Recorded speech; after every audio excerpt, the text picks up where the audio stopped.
Hi guys. Hi, we're here. Welcome. My name is Dave Glaser. This is Thomas Suski. We have brought you guys here tonight. You're probably wondering what the hell we're doing here. And those of you guys watching online, we're going to quickly explain it. I have been a strength coach for 7 years. Along the way, beyond fitness and nutrition, I started to understand that my clients' limiting beliefs were truly holding them back from reaching any type of weight loss goal, from reaching any type of a sports performance goal. What they believed in their mind and in their subconscious was really what we had to get rid of, get past, in order to see any goals being reached. And an example I could use of that, I've been working with a mother. I worked with her son too. He's a elite soccer athlete in Denver. Now he's a West Point cadet. Been working with her for about 1.5 years, and I didn't know that she was going through a divorce. That would be really critical information to know why we aren't losing any weight. As soon as we touched on that as coach and client relationship, and we boosted her weekly workouts to 3 days a week instead of just 2, we saw immediate change. 9 pounds, 3% body fat in 3 months. Just gone, because we actually addressed the issue that was holding her back. So pretty much expanded on that. And then I got really passionate about the Believe, Be Real, Be Bold podcast. And that's what introduced me to Thomas through one of our listeners and through a professional acquaintance. Mm-hmm. And I'll let you introduce yourself real quick. Sure. So a little bit about me is I used to be a structural engineer, and I did that for 8.5 years. And then this huge shift happened in my life where I ended up learning hypnosis, learning a technique called neurolinguistics programming, and now I'm a coach of the unconscious mind. And I help people break patterns, behaviors, like reverse limiting beliefs, and like I call myself the mind guy. That's who I am. And I love what I do, and I just want everyone to be unleashed. And my mission in life is to educate people about how their minds work, and specifically their subconscious mind, because that's the powerhouse of the two minds. So yeah, that's just about me. And Thomas and I have been working together weekly for almost 6 months now, and we came up with this crazy idea of like combining all of our strengths and all of our talents into one opportunity for people to learn and become educated on what he was just talking about. But I wouldn't bring you guys here if I didn't believe in the work that we've done together. Clearing my limiting beliefs has been astronomical in helping me move forward in my life. So before we get started, now's your time for questions. What are we getting into? We'll try to finish before 9 o'clock, just to respect your time. Okay, Jay, do you have any questions? No, I think that you covered a lot of this stuff at the study the other day, but I don't know what I don't know what true limiting beliefs are, but it's interesting enough how you explained it that our subconscious minds can definitely hold us back, and I know that has happened to me at times in life, and so that's why I'm here, is I want to understand more what that's all about. So, okay, great. Kat? I'm going to go with your question of what are we getting into? What are we getting into? All right, so I'll start if that's cool with you guys. Perfect. And we created this worksheet for you guys. Those of you checking this out online, we emailed you the worksheet as well.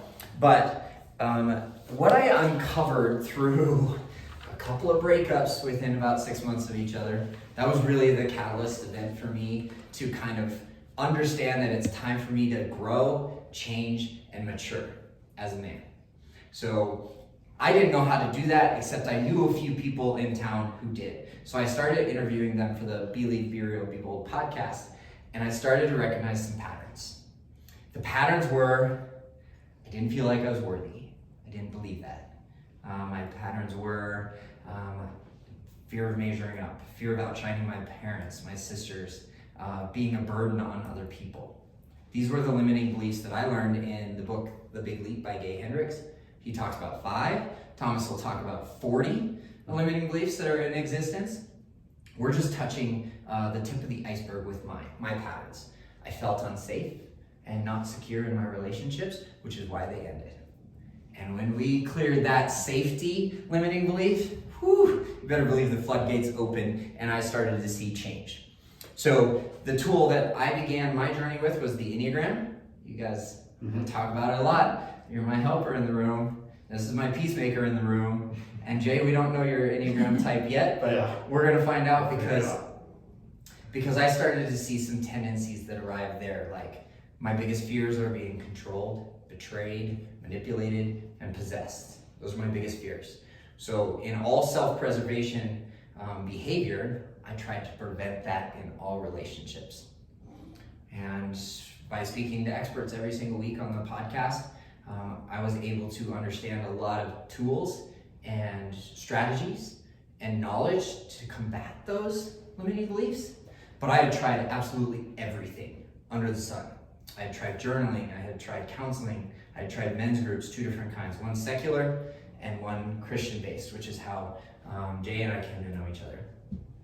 I tried absolutely everything, but it wasn't until I met Thomas that I really saw the huge breakthrough through that glass ceiling that I could see the other side of, but I just didn't know how to touch it, I didn't know how to reach it, I didn't know how to get from here to there. Like, we're trying to bridge the gap every single day to take one step in front of the other, right? The series that we're going through at church, Pieces, like this hits home for me because I'm not a whole person, and I realized that through speaking to other people who were mirrors of me. Speaking to men like Thomas, speaking to men like Jay, and then meeting neighbors like Kat, right? So what I bring to the table is what I like to call the 5 pillars of optimal health. And that's what's on your worksheet here in front of you. We're gonna start with the physical because that's pretty obvious. And how I incorporate this into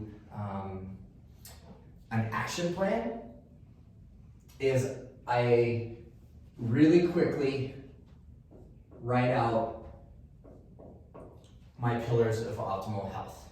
And I abbreviate them. We're gonna start in the physical. For me, it's consistent jujitsu, it's consistent weightlifting, and it's consistent nutrition. Jay, what would you put in your physical pillar of health? Pretty much identical to what you're saying. Waking up every day, doing some sort of physical activity, whether it's at the gym or running or something, at least 5 days a week. I know that nutrition is 80% of how you feel and what your body is all about. So yeah, physical is a big part for me as well. It's all about balance.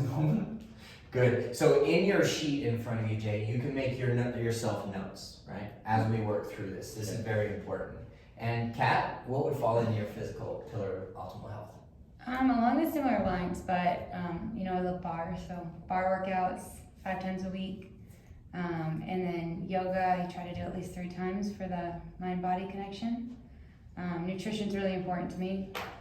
And then hydration as well, especially out here. Yep. And then I take natural supplements that, if I don't take them, I notice my health declining. So those probably be my biggest ones. Okay. So nutrition when you don't burn your dinner. Yeah. Right? Yeah. Which is rare. Good. So what I would like you to do today is make those notes in the physical pillar of optimal health column on that sheet of paper. And I want you to rate it at 1 through 5. Where are you at right now with your physical pillar of health?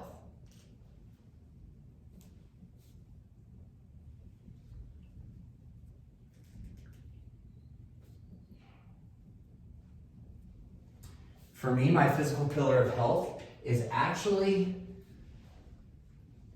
pretty high right now. It's a 4 out of 5. I did not train jujitsu at all last week, and that was just crushing me. So last week, my pillar of my physical pillar would be totally different answer than it is today. But I chose to make it a priority. Noon class on Monday, PM class last night, and then I've had 4 workouts in support of that. So 4 times at the gym. Already, it's Thursday. I'm gonna take Friday and Saturday off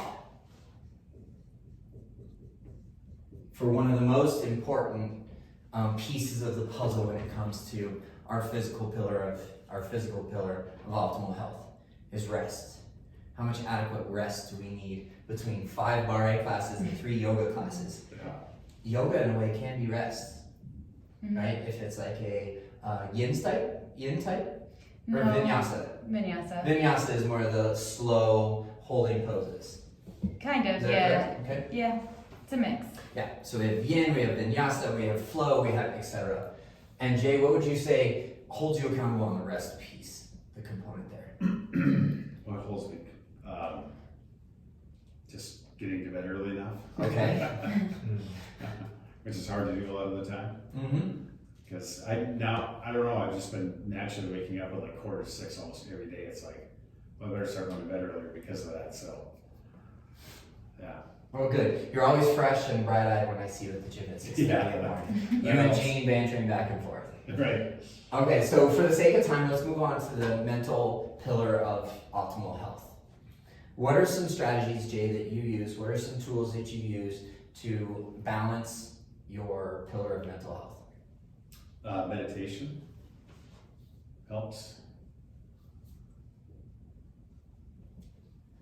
Mental, I would still say, as she said, hydration. You know that because if I'm dehydrated, I don't think very clear.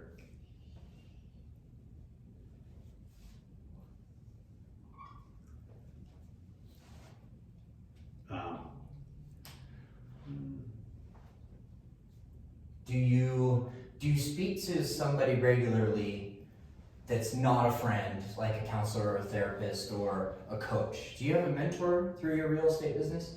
No, no. I mean, my business partner, I guess we keep each other accountable, so that's part of it.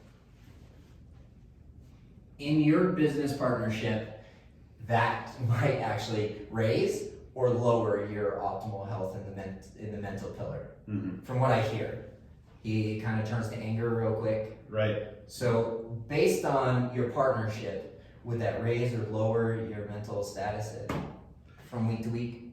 Yeah, I would say it raises it. He's a former engineer too. He's highly analytical, and so he doesn't let things fall through the cracks. He's good at what he does. It's just he doesn't always have the best human interaction sometimes with some people. Okay. Because he's so mellow a lot of the time. All right. Kat, what do you do for your mental health? I do meditation every morning. I do a walking meditation for an hour. I journal every day. I limit my social media, so I try not to go on for over an hour any day. I have a therapist that I talk to once a week. And then for me, some things that are really important because I'm an extrovert for my mental health are social interaction. And then having a plan for my day because I'm very type A. So if I don't have a plan, I can feel a little mentally unstable. And then self-care as well. I love baths and massages and all those things. I try to make time for at least every other week. Awesome. So self-care can be social media, eliminating social media, the therapy and the journaling, right? Yeah. We're starting to see a trend here, guys. Okay. And where would you rate your mental pillar of health today? On a scale of 1 to 5. I would put mine at a 3. Well, you mean specifically today? Yeah, because we're doing a check. Okay, then I'd say a 4 today. Oh, it's a 4 today. That's good. Yeah. Would you say that correlates with how many of these things that you check off your list Yeah, each and every day? definitely. Jay, where would your mental pillar of health be on a scale of 1 to 5 today? I would say 4 as well. Okay. Yeah, it seems Awesome. all right. And does that correlate with how consistent you are with this meditation, hydration, and your business partner? I could do more meditation. I mean, it's probably twice a week, maybe 2 or 3 times. I mean, I always do some sort of I guess, quick reading of Bible verses or something in the morning, and that's a light meditation, but Okay. yeah, something. Okay. Mm-hmm. Yeah. I would also put my mental pillar of health at a 4 out of 5 today. I just got really productive all day. Journaled this morning, Took my action steps on a daily basis to come here prepared, and that really boosted my mental pillar of health. All right, let's talk about financial. Our financial pillar of health is equally important as all the others. Jay, what's on your list to fulfill your financial pillar of health? Continue to buy more property. That's my goal. And continue to fill our pipeline of real estate deals that we work with. And I guess financial is not just all me taking, it's also giving away too. So I need to be more diligent on tithing and offering and giving away too. Mm-hmm. Mm-hmm. You're in the real estate industry. I'm not familiar, but I would assume and guess that having a budget is a big part of your financial pillar of health? Yes and no. I mean, it's not like I track every penny, every dollar down every week or month, just because I know generally what all my income is, and I know generally what all the expenses are on rental properties that I have. So, but for the most part, I have a good idea where numbers are at, yeah. Okay. Would that be more in the realm of your business partner and his strengths? Not as much, because we have properties together, then I also have my own properties. Mm-hmm. So, yeah, between the stuff that he and I have together, he does handle the finances, and so he's highly analytical and keeps track of all that stuff, and that's great. You know, and I do the property management side of things, so I'm doing the more people person stuff, which I'm better at than he is, I feel. And so, you know, I think we both understand each other's strengths and limitations, and we just say, here, you do your strengths. Good. Which may correlate with your mental pillar of health. Mm-hmm. If you were bashing your head against the wall against a budget you can't understand or contemplate on a spreadsheet, that would actually lower your mental health pillar. Right. Agree? But like when we bought properties and we have to go through a remodeling process, he has got a spreadsheet of all these line items. I'm like, holy cow, you are an engineer. And that's a good business partner to have if you're the social end of this. For sure. Yeah. Yeah. Good. Yeah. Kat, what do you do for your financial pillar of optimal health? I just try to stay on top of investing. I've always been really big into investing money whenever I can. Recently gotten into options trading, which is fun and scary. Options, you said? Yeah. I used to be a broker. I had a lot of clients trading options back in the day. Yeah, it's fun. It's daunting. But and then things that I actually tried to not have a budget, but I do stick to one, if that makes sense. Like for my financial health, like I grocery shopping. Like I said, RMT, spend a lot of money out on food. I don't know if that fits here. And then giving to others, that's a really big thing for me. I feel really good when I can like buy somebody's meal or buy coffee for somebody. That's kind of always been my goal for earning money, just to get back. And then paying all your bills on time, not having any debt, or avoiding debt, I guess would be. Not one. Financial health is not really something I think about a lot. Could paying your bills late. Say that again. That's a strong word, avoiding death. Avoid debt. Oh. I also do want to avoid debt. All right, so we know where Dave's mind is at, right? Today? Thanks for calling me out. If you paid a bill late, would that impact your mental pillar of health? Yes. Okay. If you dine out more often than you do grocery shopping, would that impact your physical pillar of health? Yes. Okay. So I'm starting to illustrate the correlation between the columns now. If you don't conceptualize your financial pillar of health being as important as the others until today, now we're tying the opportunities together to see how they balance each other out. So Jay, your financial health, 1 out of 5 today.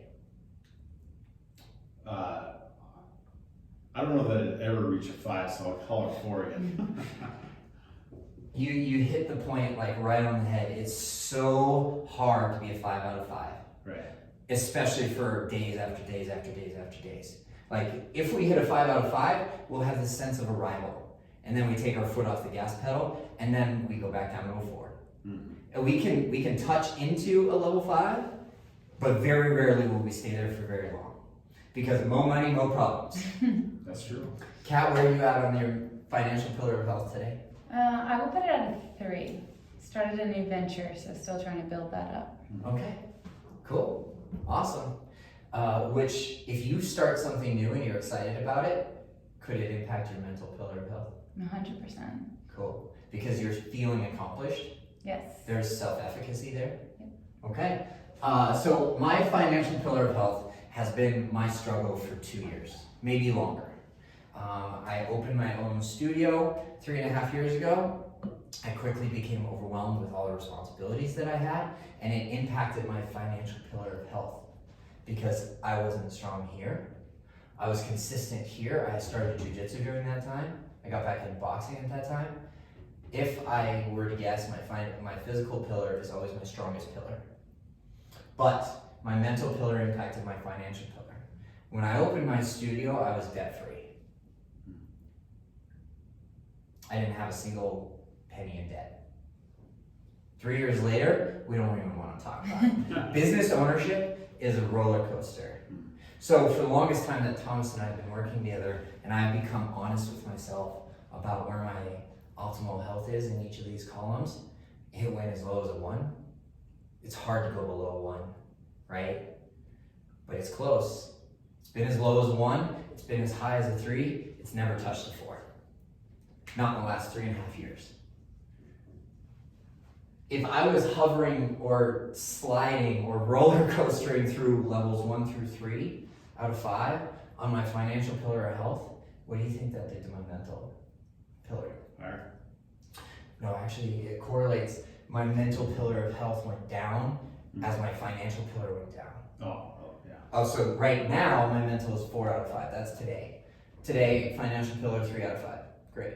Awesome. That's a great place to start. But if it goes any lower, it starts to impact here. Mm-hmm. And when I'm not mentally strong, it starts to impact the physical pillar too. Mm-hmm. Because I can't make it to jiu-jitsu. That's my 3rd largest bill that I have every month. Mm-hmm. That's how I like to run my life, is like keep my expenses low. If jiu-jitsu is my 3rd highest bill, I'm doing pretty good.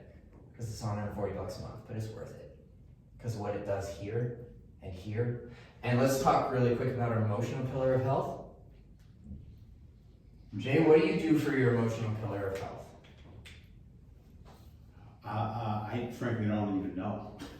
I mean, emotions. To me, it's all about a balance to keep your emotions in check, such as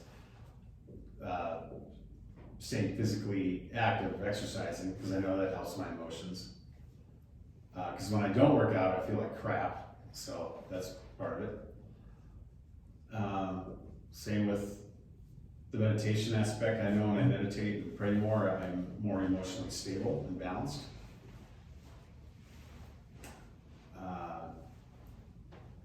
And just, I guess, treating people fair and right, because if you don't, whatever you throw out there in this world, it comes back to you.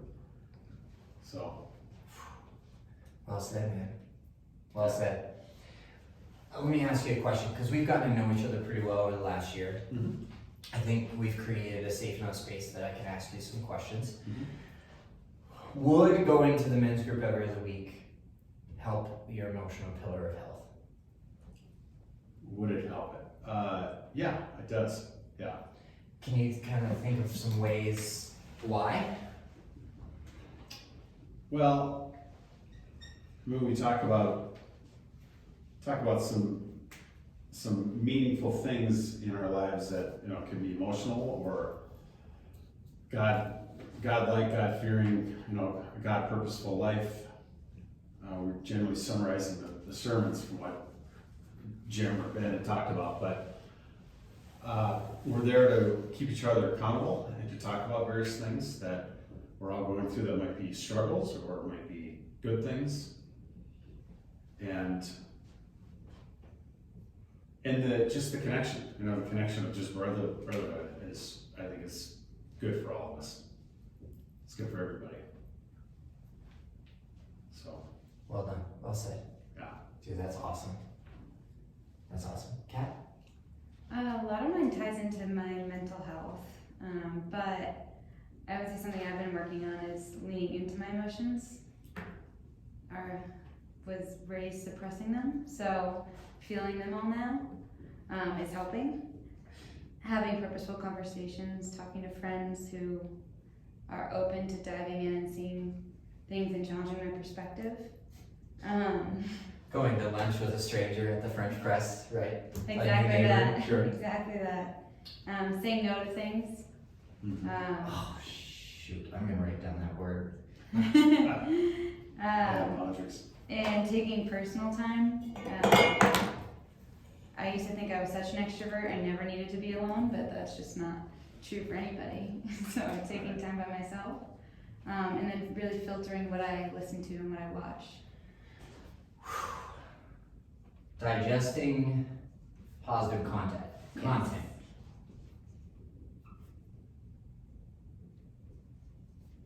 Can I ask you a very frank question? Sure. This is going to be straight and to the point. Where does self-care come into play in the emotional pillar of health? It's basically the basis of it. If I don't take care of me, my emotions are all over the place. So, as to put it simply, like a hot shower can wash away anything that you're feeling. And so, to me, when you take care of your body and you get back in touch with yourself, then you can really feel your emotions, good and bad, and figure out how to process them. I want to highlight boundaries, and me time falls under self-care too. So I could just cross out me time and put that as a broad category of self-care. Digesting positive content is self-care as well. Producing positive content as well. So that I resonate with a lot, because that's my number one goal with the podcast. So boundaries, I can relate so much. I talk about boundaries all the time. My need in a relationship is to feel safe and secure. It took me a long time to understand that was a need of mine. We worked on that a lot. So the emotional pillar of health, Jay, where would you say you're at today on a scale of 1 to 5? Maybe a 3 on that.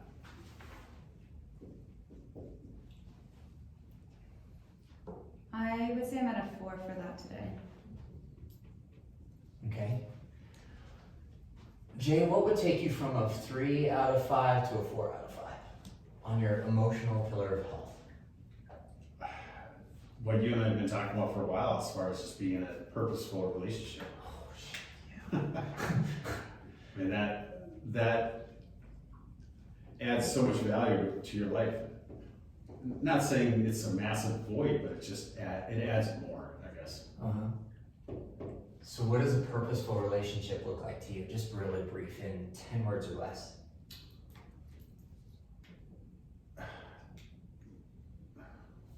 Just someone that, in fact, I was out with some friends last night, and they said they want to have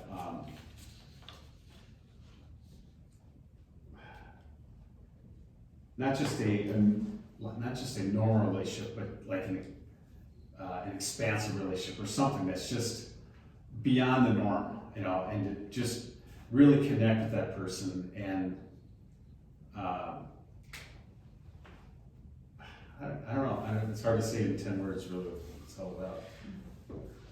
Seeking a purposeful relationship that's mindful and expanding at all times? Yeah, and growing and connecting and yeah. Okay. I love it. I really do. So the boundary that we set for ourselves around this purposeful relationship has a lot to do with managing our own expectations. That's a very lofty goal, to put that relationship so high up that like when we're faced with a good one, it may not measure up. which then could take our emotional pillar of health down, our mental pillar of health down, which then impacts our physical pillar of health, and our financial will be affected as well, right? Because we don't have boundaries per se. But what I love what you said there is that by sharing the story, there's a word that's not on this list that I would put at the top of my list. And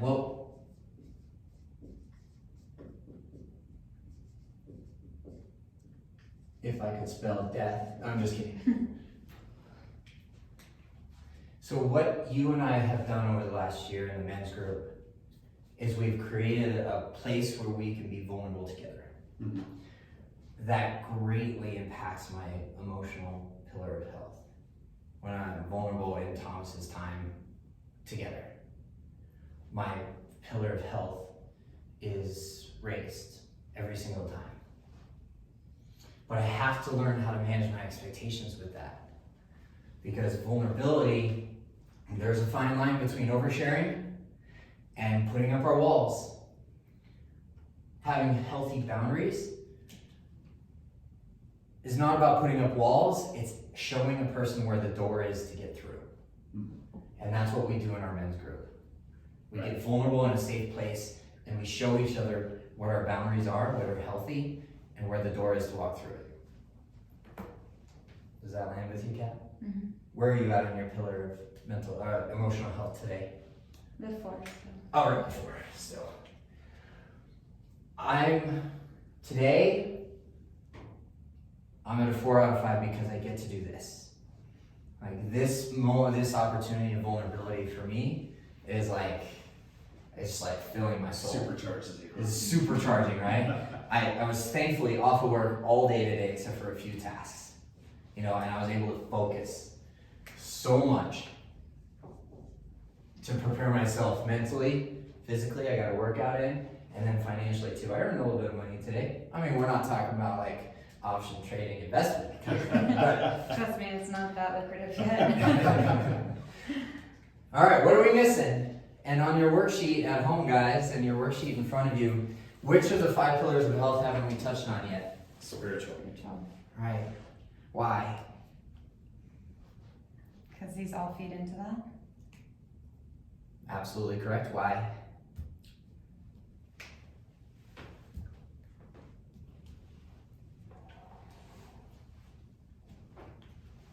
I mean, for me, if one of these pillars is off balance, it's almost like my spirituality is the first thing that goes into question. Or I don't have faith, then, or I guess my faith, if it's not strong, and it can be swayed by any one of these things changing, then I know that I need to reevaluate what I'm doing. Right. If that makes sense. Right. I think what you're getting at is that spiritual pillar of health is the most important one. And if I have faith and if I have hope, and my spiritual pillar of health is a 3 or higher, I can pour from that into my other 4 pillars of health. Jay, does that land with you?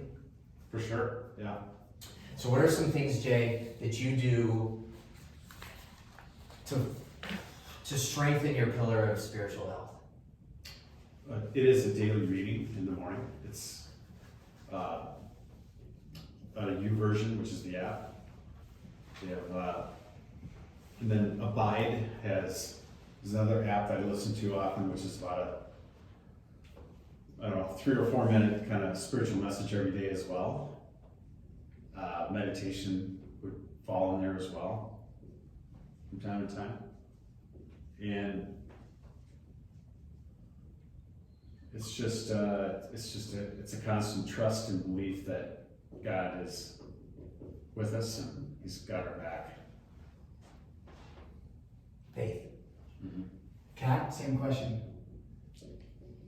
It's a lot of the similar things, but waking up and, for me, giving gratitude every day, writing my gratitude journal, remembering to start the day that way, and then I always pray before I fall asleep, and then my family has a group chat that every day my mom sends like the 1 day prayer. Yeah. We all do it together, So that keeps me tied because making sure that I'm connected with my family is key to my spirituality. And then church on Sundays. Just starting out the group thing, so I have a feeling that will play a key role, but it hasn't passed for me. So, and then for me too, I really feed off of kind of more intense retreat options throughout the year. Like I always like to go on at least 1 or 2 spiritual retreats, so just take a hard reset from everything. So those would probably be the most important things for me. And where would you say you're on a scale of 1 out of 5 on the spiritual pillar? Right now, I would say I'm actually probably at a 2. With all the travel I've been doing, I haven't been able to go to church as frequently or as consistently as I like to, and that really sways my week. So, yeah. So if you are at a 2 out of 5, and these things are daily routines for you to stay strong in the spiritual pillar of health, are there some things in the other 4 columns that can help you raise that from a 2 to a 5?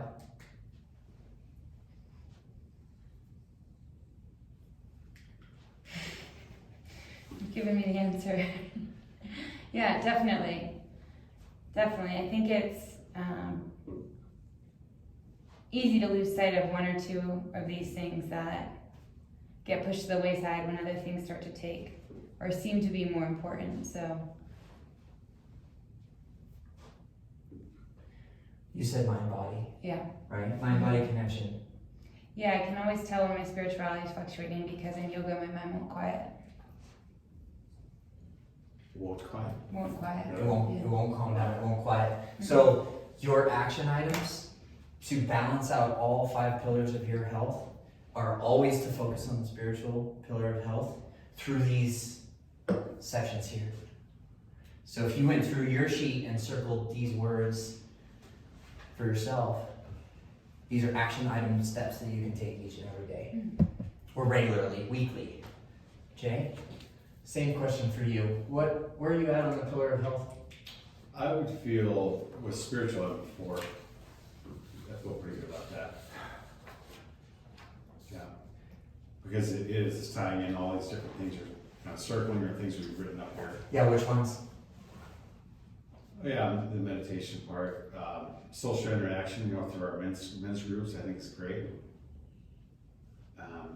Certainly going to church, but it's funny when people say, "Oh, I'm religious because I go to church." Well, that has nothing to do with it.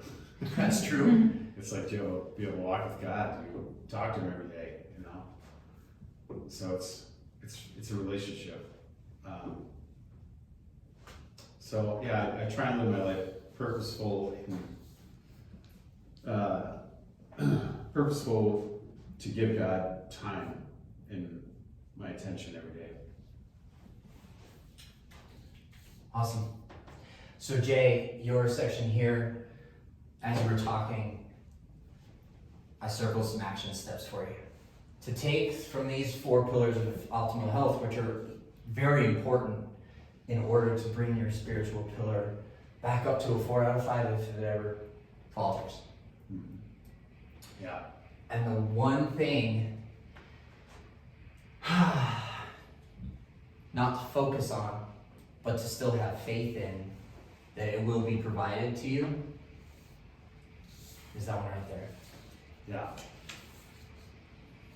If we're too focused on a purposeful relationship, this pillar will go to a 2 out of 5 instead of a 3. Mm-hmm.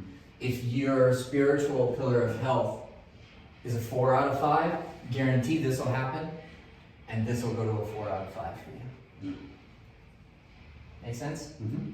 Yeah. You guys have any questions about the 5 pillars of optimal health? No, I think you've done a good job with it. All right, guys. Well, I hope that illustrates for the 2 of you how I do my frequent check-ins. This can be daily, this can be weekly. If any of these get down to a 1 out of 5 or a 2 out of 5, go to daily check-ins. If you're at a 3 or 4 out of 5 on any of those pillars of health, you can make them weekly or every other day or 3 times weekly. You know, every time that you do yoga and you meditate, every time that you try to connect with God, that's your check-in opportunity. Cool? Yeah. So, All right, guys, I'm going to turn it over to Thomas, who's going to, page 3 is where you can take notes in our worksheet there. All right. I'm going to